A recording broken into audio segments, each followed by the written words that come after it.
This is a story of Czech Jewish artist Arnost Komarek, who passed away in Nazi concentration camp Auschwitz. Painting which you see is his self-portrait,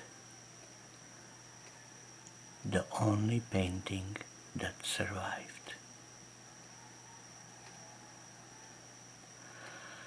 A drawing that you will see later on in this video of a hole in the heart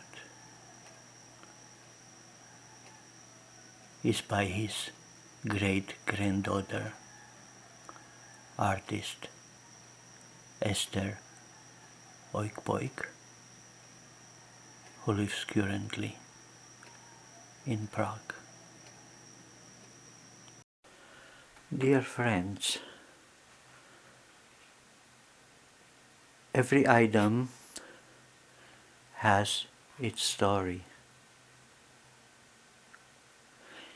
Its history is its story. And today I would like to tell you how Mr. Arnost Komarek perished in Auschwitz.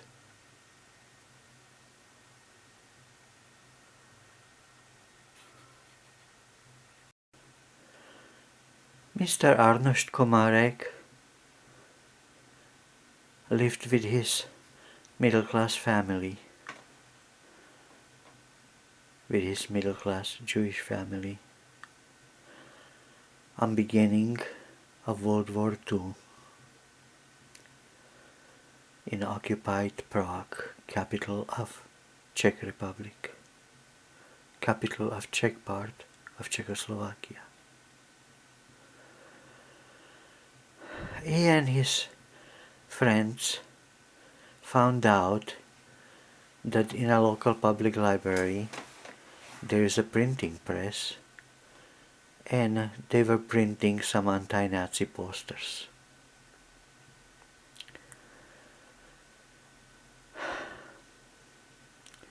He had wife, two teenage sons, and at Sunday he used to go in best dress on a very formal walk.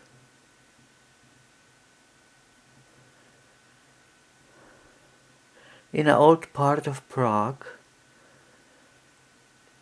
there is a little park which is an apple tree orchard.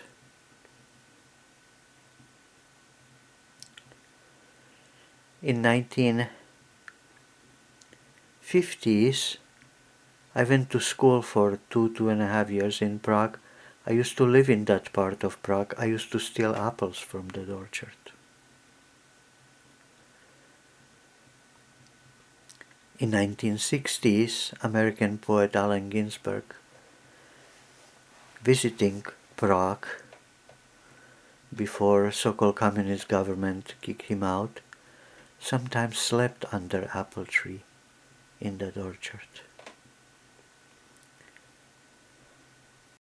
On the end of World War II, a hero of Nazi resistance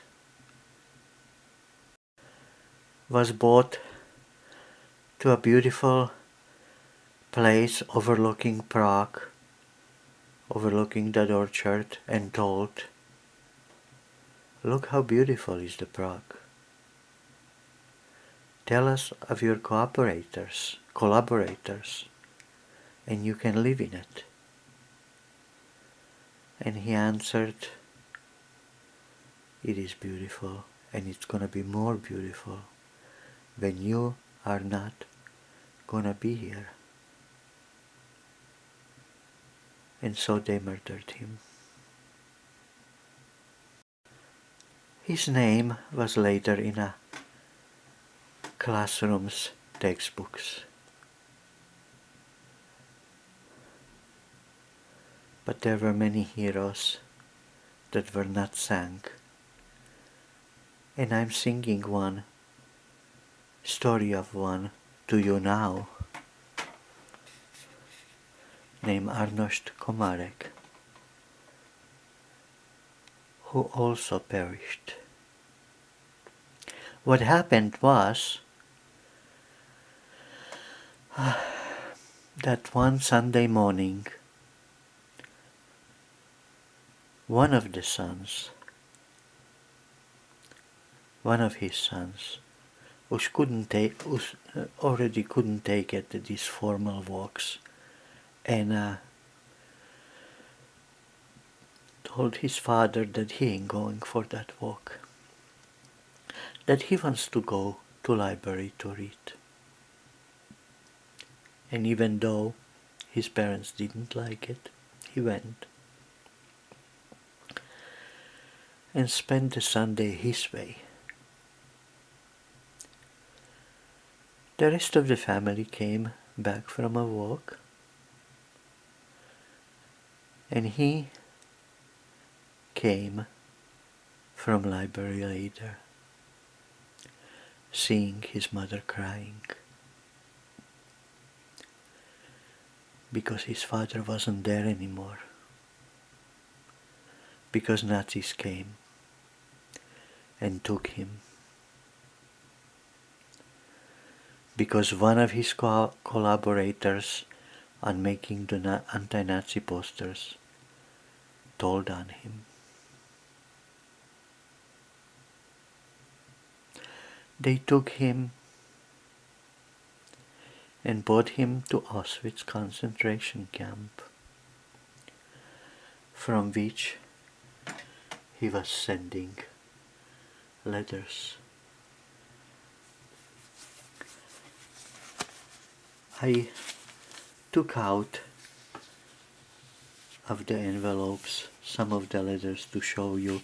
He had to write in German so that the German soldier of a censor could read it, and carefully, meticulously cutting out the sentences that they didn't want to be told. Here is cutting from one letter.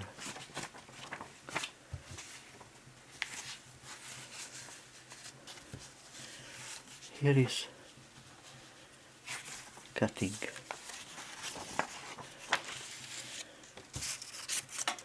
from another letter.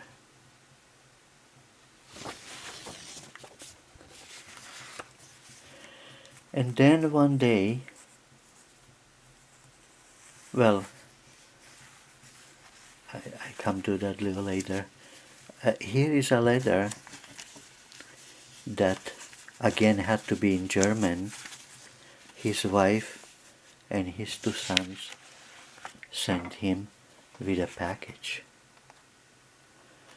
And on each end of each page, mother, son, and a different son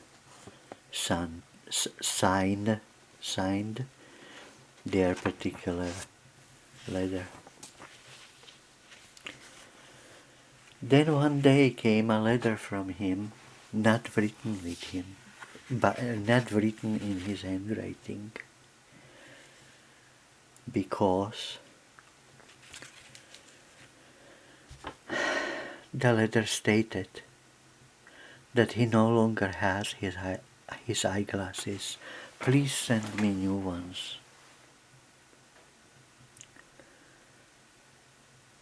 And there was an explanation how he ended up without eyeglasses. But I can imagine, because I know about the golden teeth that they pulled before the prisoners went to so-called showers, which was actually poison gas chambers, because they reused the teeth, the gold from the teeth, and clothing they reused, fabric. So I can imagine that they got directives to get a bunch of eyeglasses for the Germans, for the Nazis. But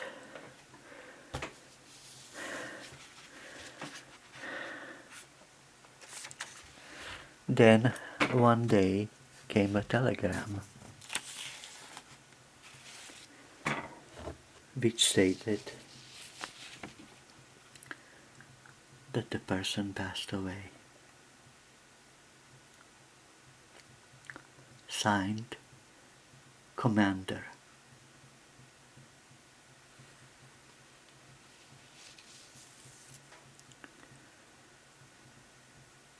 When they took him to Auschwitz, his family never wind up his fancy clock. Till today, this clock is not rewinded.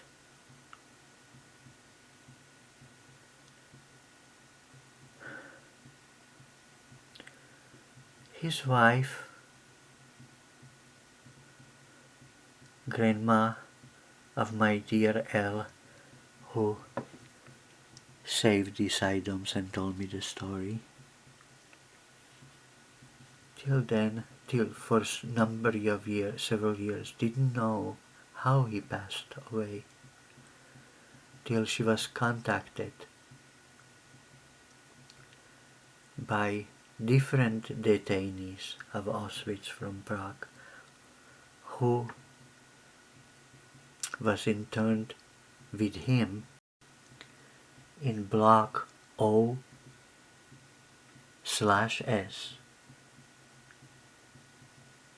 20. And he told her that they took her husband and several other prisoners naked outside to stand in a freezing weather and kept periodically sprinkling them with water that was turning into ice till they died.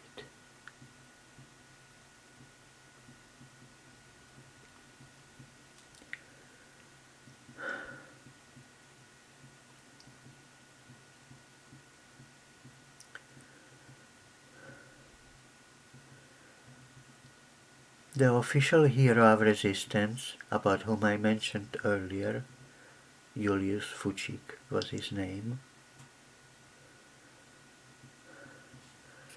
is known not only by the sentence, and Prague is gonna be even nicer without you, but also by a sentence which in Czech language sound lidé, měl jsem vás rád, bděte, which can be translated into English, people, I loved you. Watch out.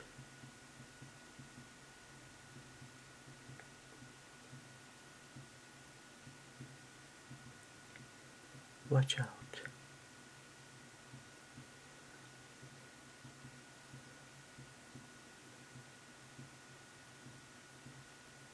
Watch out.